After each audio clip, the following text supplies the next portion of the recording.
Eu convido você a abrir aí a sua Bíblia, o seu aplicativo de Bíblia, no capítulo 13 do Evangelho de Mateus, versículo 44. Chama-se Parábola do Tesouro Escondido. O reino dos céus é semelhante a um tesouro oculto no campo, o qual certo homem, tendo-o achado, escondeu. E, transbordante de alegria, vai, vende tudo o que tem e compra aquele campo. Que Deus abençoe essa reflexão dessa palavra e nos ilumine. Hoje pela manhã eu preguei sobre os versículos 24 a 30 e 36 a 43, preguei sobre a parábola do joio e do trigo. E hoje à noite nós vamos falar sobre a parábola do tesouro do campo, tesouro escondido no campo. Mas antes de entrarmos propriamente na reflexão, vamos fazer aqui algumas considerações iniciais. O próprio capítulo 13 de Mateus explica que Jesus ensinou as pessoas por parábolas e somente por parábolas. Está aqui no capítulo 13, nos versículos 34 e 35. Para que se cumprisse o que está lá no Salmo 78, versículo 2. Abrirei a minha boca e falarei ao meu povo por parábolas. Mas o que são parábolas? Parábolas, para quem não fugiu das aulas de português, das aulas de linguística, parábolas são figuras de linguagem.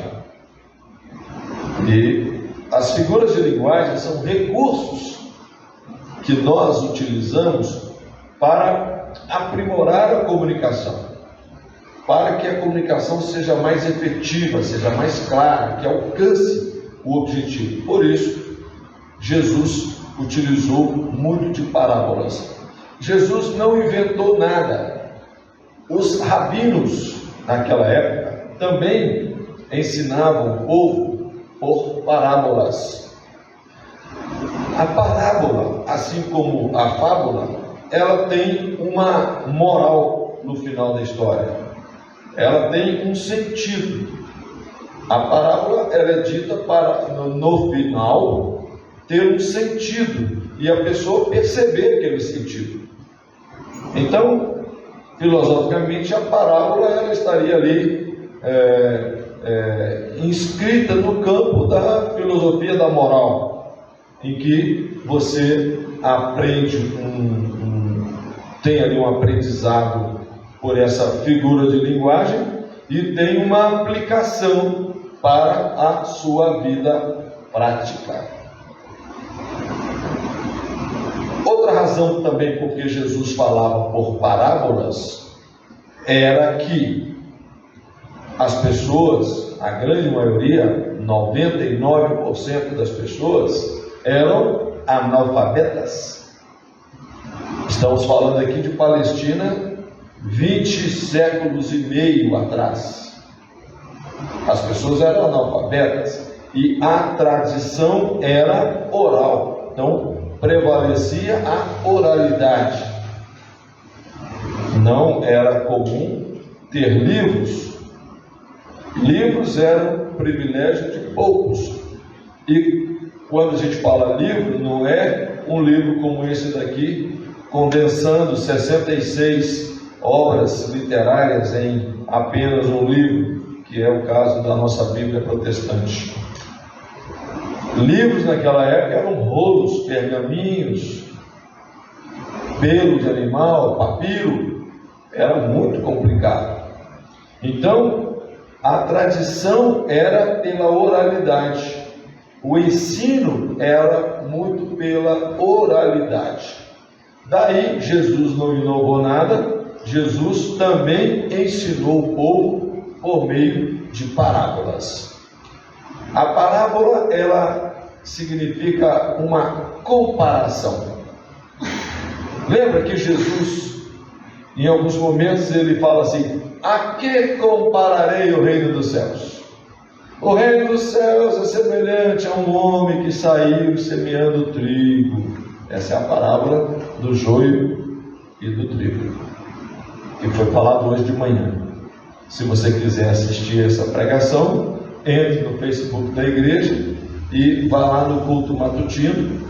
Lá pelo minuto 40 começa a pregação, mas o presbítero Davi vai pegar esse texto, esse vídeo, vai editá-lo, como ele sempre faz, depois ele publica no Facebook da igreja. Pois bem, eu preciso retomar aqui uma contribuição muito grande que o pastor Marcos, pastor da Igreja Metodista Isabela Henriques, deu para nós recentemente, quando ele,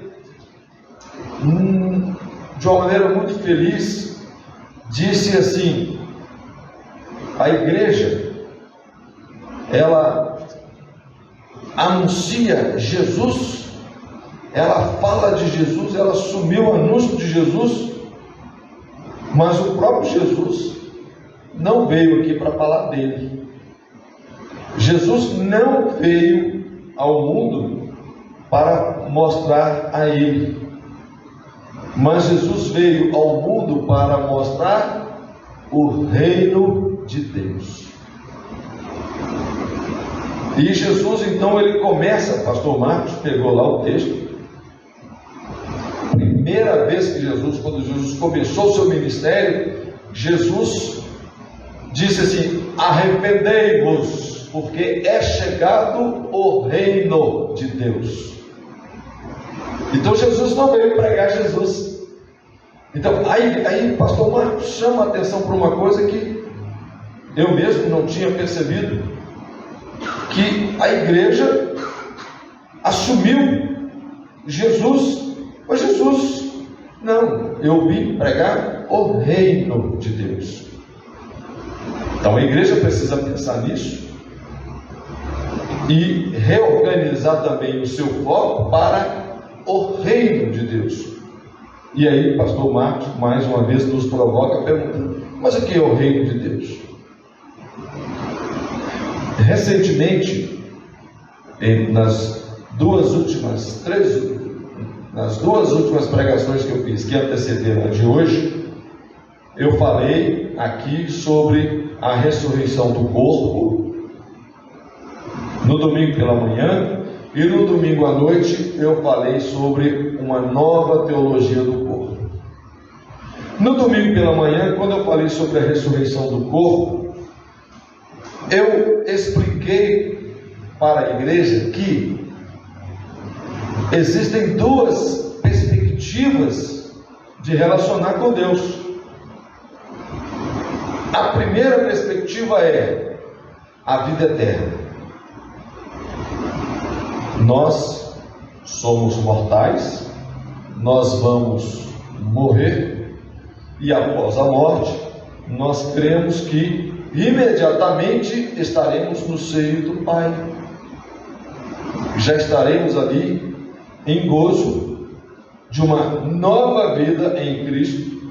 E aí nós temos passagens bíblicas que nos autorizam a pensar assim, que imediatamente já estamos no seio do Pai e estamos em uma outra dimensão, na dimensão da espiritualidade, na dimensão em que naquela pregação eu disse que Deus não vai apagar o nosso HD, Deus não vai zerar a nossa memória, porque se Deus zerar a minha memória, eu vou ficar muito triste. Aliás, eu nem vou poder ficar triste, porque eu não tenho memória, não é verdade? Então Deus não vai apagar a minha memória. Quando sair dessa dimensão terrena e for para outra, eu espero reencontrar pessoas que eu amei profundamente. Espero reencontrar na eternidade aquelas pessoas que me fizeram muito feliz e que hoje eu sinto uma saudade muito grande delas. A começar pelo meu pai, pela minha mãe, meus irmãos, 2, 3 que se foram. Eu tenho essa esperança. Mas muita gente confunde reino de Deus com vida eterna. Reino de Deus é uma coisa, vida eterna é outra coisa. Você vai ver muita gente boa dizendo que vida eterna é reino de Deus. Eu te pergunto, na dimensão da espiritualidade, na casa de Deus, que é Salmo 104, casa de Deus é esse universo infinito. Se Deus é espírito e Ele é infinito, Deus ocupa essa infinitude chamada universo. Jesus vem para construir algo que já está pronto, que já está lá, que já está na dimensão da espiritualidade? É claro que não. Quando Jesus fala de reino, não é, quando Jesus fala reino dos céus, não é que vai ser no céu. Quando Jesus fala em reino dos céus, é que o céu vai implantar aqui um reino em que o desejo de Deus, a vontade de Deus será imperiosa, será aquela que vai sobrepujar. E aí, nós já começamos a instalar o reino de Deus. Nós não é o próprio Deus, na pessoa de Jesus, já começou a instalar esse reino aqui. A igreja não é o reino, mas ela é a agência do reino. Mas a igreja não contém o reino, ela está contida no reino. Ela é vocalizadora do reino, mas ela não é o reino. Embora muita gente tenha a pretensão de aprisionar o reino de Deus na igreja, porque Deus fala através de outras bocas que não são as bocas da igreja. Porque, infelizmente, muitas vezes a igreja se cala diante de certas atrocidades, e outras bocas, outras vozes falam, até vozes que não são cristãs. Mas Deus fala através de todas as vozes, porque Ele é Deus, Ele usa quem Ele quer para fazer prevalecer a vontade dEle. Então, nesse reino que está, mas ainda não completamente, ele está, mas ainda não está completo, nesse reino que está, me lembro muito de Isaías 65, em que Deus fala, olha, eu farei novos céus e nova terra.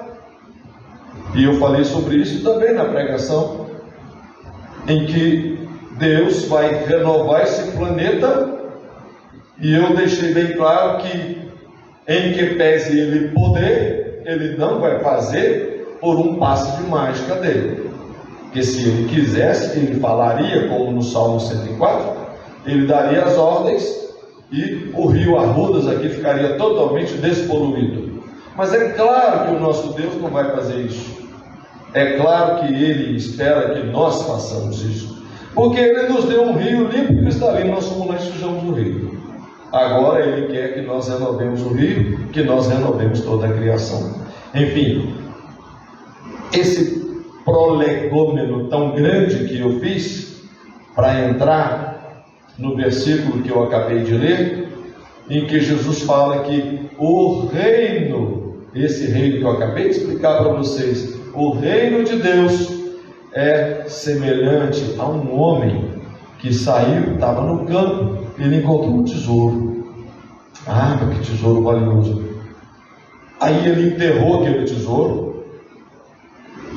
foi lá, vendeu tudo que tinha, comprou aquele campo para ser o dono daquele tesouro.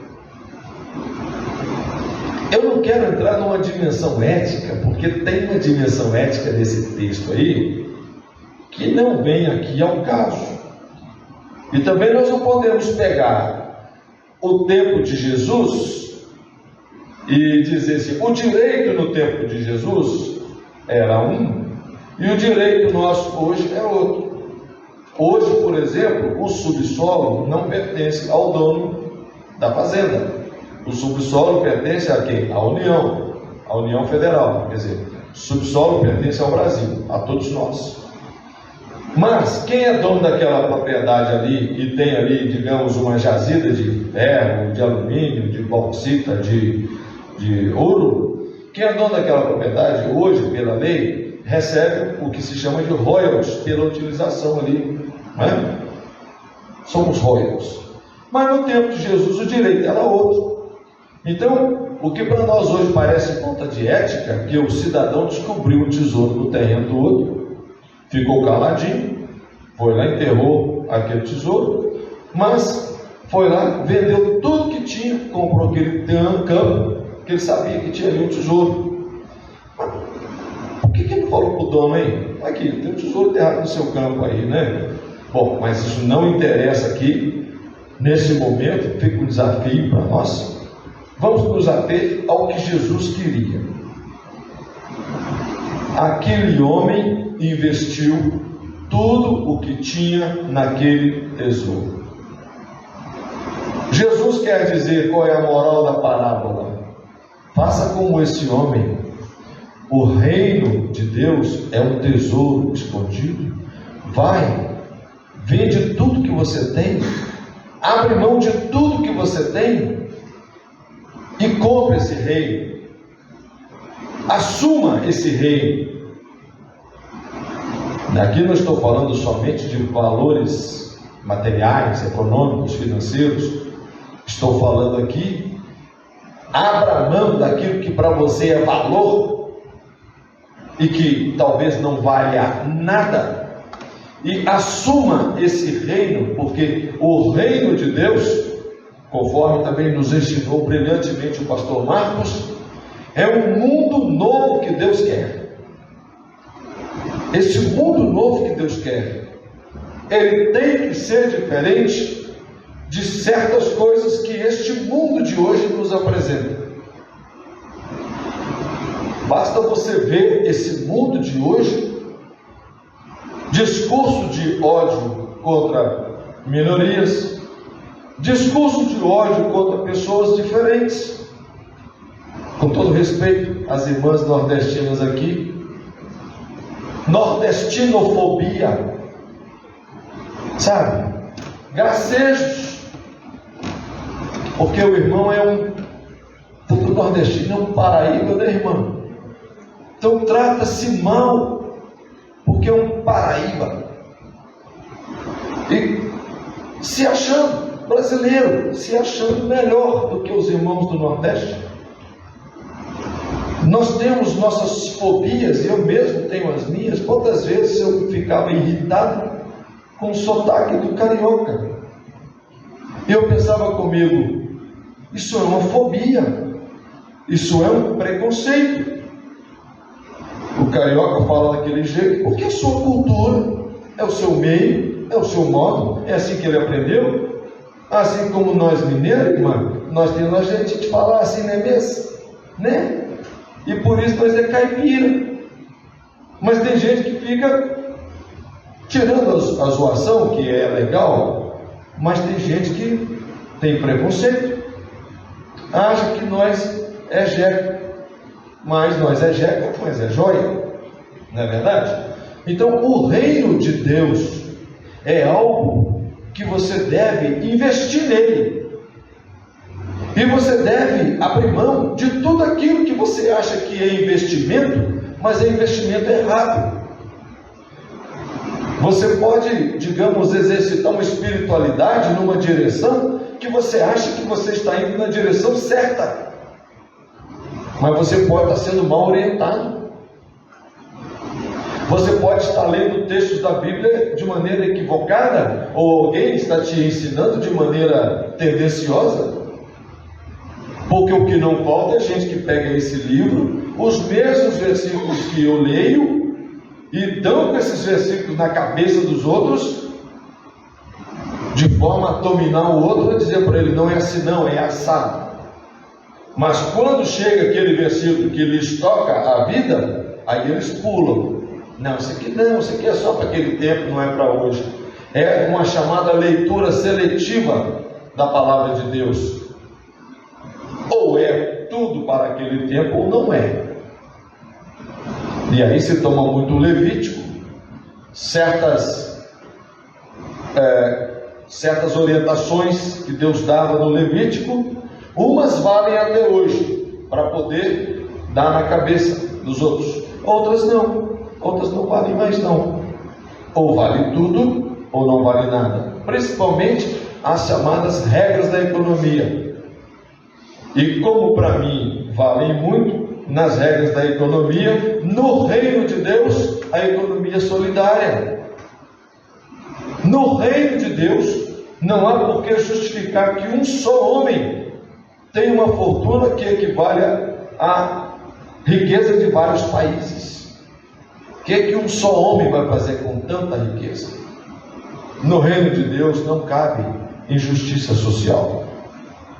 No reino de Deus não cabe esse distanciamento tão grande entre ricos e pobres.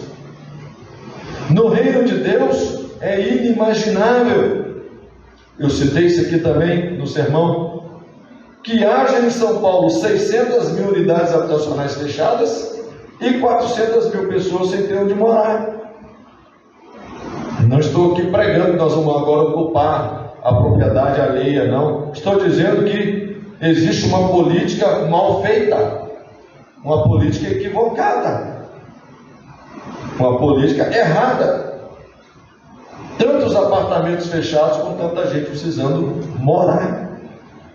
Se tivéssemos uma política séria habitacional, não precisaríamos ter as nossas comunidades, os nossos aglomerados com carência de tanta coisa, de água tratada, de esgoto, de tudo mais. No reino de Deus, acima de tudo, para adquirir esse tesouro, é preciso que nós passemos por um processo de transformação da nossa mentalidade. Eu vou ficar agora o tempo inteiro naquele chamado espírito de Gabriela. Eu nasci assim, eu cresci assim, eu vou ser sempre assim. Aí eu nasci evangélico, eu aprendi assim. Falei, Deus, eu quero mudar, me ensina. Me ensina a entender Romanos 12:2. Me ensina a não me conformar com este século, mas transformar-me pela renovação da minha mente. A entender que esse mundo que hoje bate à nossa porta, a porta da igreja, é um mundo diferente, em que nossa visão, às vezes, de igreja já não contempla mais essa demanda desse mundo, mas que eu acredito que na própria palavra de Deus nós temos as respostas para o mundo. Basta que estejamos dispostos a entender, a ressignificar o que é a vontade de Deus para o mundo. É muito fácil eu abrir a boca e dizer, mas na Bíblia está assim. Era o que os escribas e fariseus faziam com Jesus. Está escrito. Está escrito. Apedreja essa mulher que foi pega em adultério. Jesus não contestou, tudo bem, está escrito, tá? Então quem não cometeu pecado, atirei a primeira pedra. Olha a diferença. Percebeu a diferença de Jesus para os religiosos da época? E nós hoje, os religiosos desse tempo, estamos assim também, pegando a palavra, dando na cabeça dos outros e dizendo, é assim que está escrito. Aí eu te pergunto, o que diria Jesus nessa situação? O que faria Jesus nessa situação? Faria como quando abordou aquela mulher que foi pega em adultério. Óbvio que ela não estava sozinha, ela estava com um homem, mas só apresentava a mulher. Faria como Jesus quando curou aquele homem da mão ressecada, que era um homem impuro, mão direita ressecada, ele era impuro, não podia nem estar ali no meio. Jesus chamou ele para o centro, Jesus tirou ele da periferia, chamou ele para o centro. E tantos outros exemplos de Jesus que curou pessoas que tinham hanseníase. A Bíblia não fala hanseníase, a Bíblia vai direto assim, né? A Bíblia não é nada politicamente correta, né? Tinham lepra. Então Jesus tocava no leproso. Jesus tocava na mulher que tinha um fluxo menstrual contínuo, que era impura para o seu tempo. Uma mulher de fluxo menstrual contínuo era impura, ela tinha que estar permanentemente separada, fora da vida social. Jesus tocou naquela mulher, sem querer, mas tocou. E quando Jesus tocou naquela mulher, virtude saiu dele e ele curou aquela mulher. O que é o reino de Deus então? O reino de Deus é estarmos debaixo de um tanto de regrinhas ou estarmos debaixo do ensino de Jesus de Nazaré, que veio inverter toda a lógica dos religiosos daquele tempo. Esse é o tesouro. É nesse tesouro que nós devemos investir. Saia do seu lugar. Tire da sua vida aquilo que é valor e abra sua mente para um novo valor se estabelecer, que é o valor do reino de Deus. E quem predomina no ensino desse reino é Jesus de Nazaré. Qual era o propósito de Jesus de Nazaré? Ele mesmo disse: o Espírito de Deus está sobre mim, porque me enviou, me elegeu para pregar libertação aos cativos, dar luz aos cegos, não somente cegos físicos, mas também cegos espirituais, e pregar o ano aceitável do Senhor, libertar os oprimidos, curar toda sorte de enfermidade física, enfermidade espiritual, enfermidade da psique, da alma. Esse é Jesus de Nazaré, esse que veio e causou essa transformação toda, e o mundo ficou com muita raiva dele. Você já viu que pessoas que tratam as pessoas que estão à margem, você já viu que pessoas que defendem a vida daqueles desvalidos, como Padre Júlio Lancelotti faz em São Paulo, são atacadas? Padre Júlio é ameaçado de morte, ele é alvo de ódio dos haters nas redes sociais. Sabe por quê? Porque ele trata os moradores em situação de rua como seus irmãos, como seus amigos. Eu tento, viu gente? Eu tento. Aqui na porta da nossa igreja somos frequentemente abordados por pessoas em condição de rua.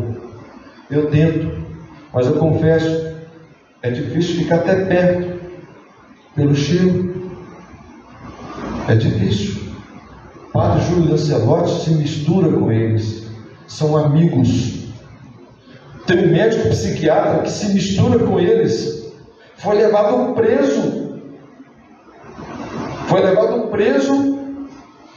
porque foi acusado de sabotar o trabalho da polícia, porque a polícia também é mal instruída para lidar com essas pessoas, sejam em situação de rua, sejam aqueles que estão nas cracolândias. Nós temos a nossa aqui também, pessoas que precisam ser recuperadas para o convívio, pessoas que estão escravizadas pela droga, pelo crack, e agora tem essa droga H aí, que está acabando com a vida dos jovens, principalmente os jovens de classe média, pessoas que estão morrendo.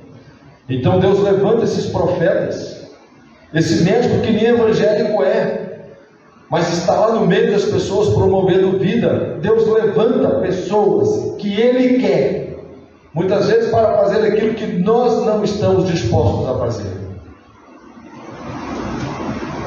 Padre Júlio Lancelotti então fala: olha, se o Deus de algumas pessoas aí for esse, não é o meu Deus, porque o meu Deus se revela em Jesus de Nazaré.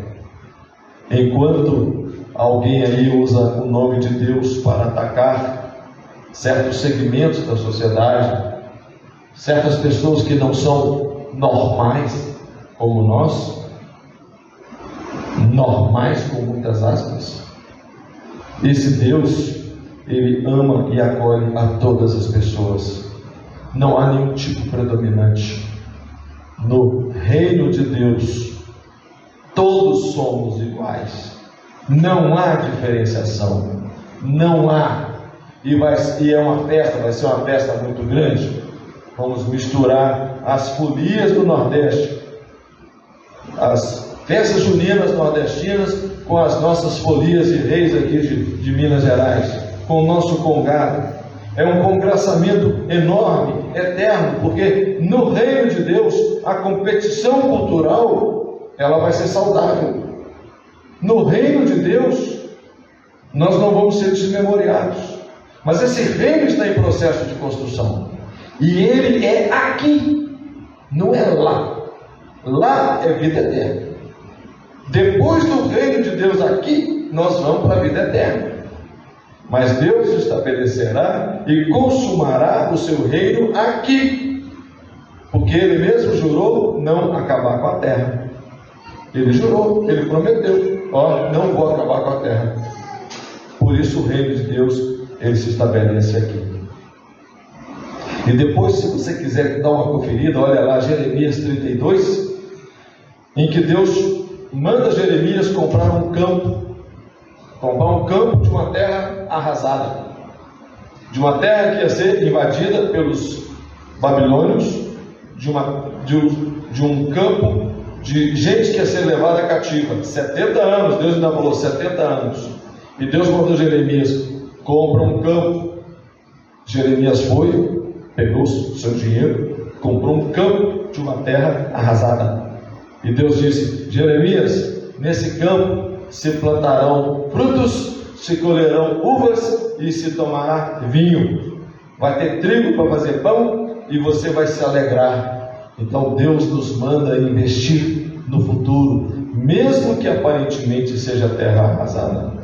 Eu creio no reino de Deus. Nós somos aqui uma demonstração minúscula do reino de Deus.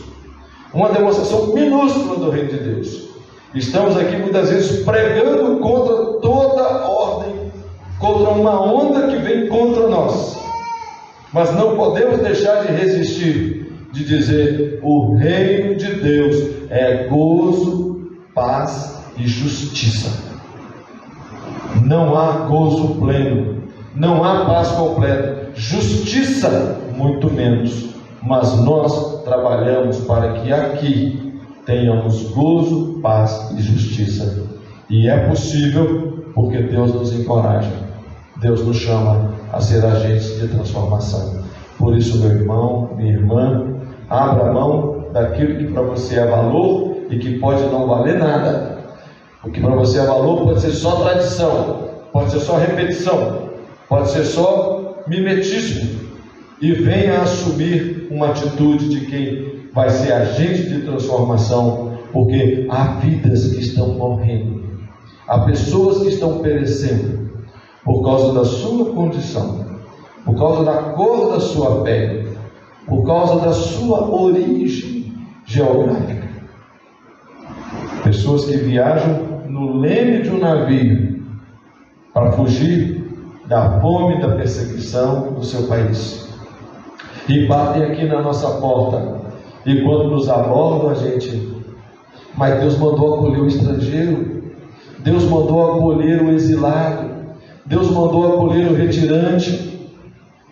Mas vocês viram que para acolher alguns da Europa, com todo respeito aos ucranianos, para acolher ucranianos, a atitude foi uma, porque é um povo culto, domina a agricultura, domina a ciência, domina a tecnologia. Para acolher ucranianos, veio.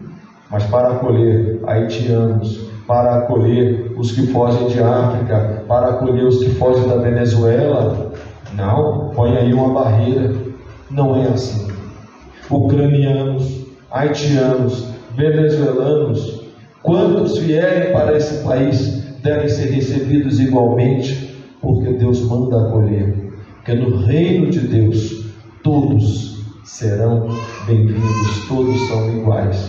Por isso, meu irmão, minha irmã, é tempo de mudar, é tempo de transformar a sua mente pela renovação que Paulo nos conclama em Romanos 12:2. Eu desejo que você compre esse tesouro e não só guarde com você, mas comunique esse tesouro para muitas vidas que precisam fazer parte desse reino. E sigamos como igreja de Deus, resistindo e proclamando, porque assim é para isso que Deus nos chamou. Que Deus te abençoe. Você que nos acompanha no Facebook, tenha uma ótima semana. Que Deus abençoe aí, Rita, Luísa, João. Que Deus abençoe a nós todos aqui da igreja, que já nos vemos. Muito prazer em nos rever aqui. Que Deus te abençoe. Que você tenha uma ótima semana e que o reino de Deus faça parte da sua vida. Vamos levantar e orar? Senhor, nós te louvamos, nós te agradecemos pelo ensino, pelo aprendizado, nós te agradecemos, Senhor, pela beleza que é o teu reino estabelecido entre nós. Reino de amor, reino de paz, reino de justiça. E temos experimentado, Deus, um pequeno espaço, um microcosmo do teu reino na nossa comunidade.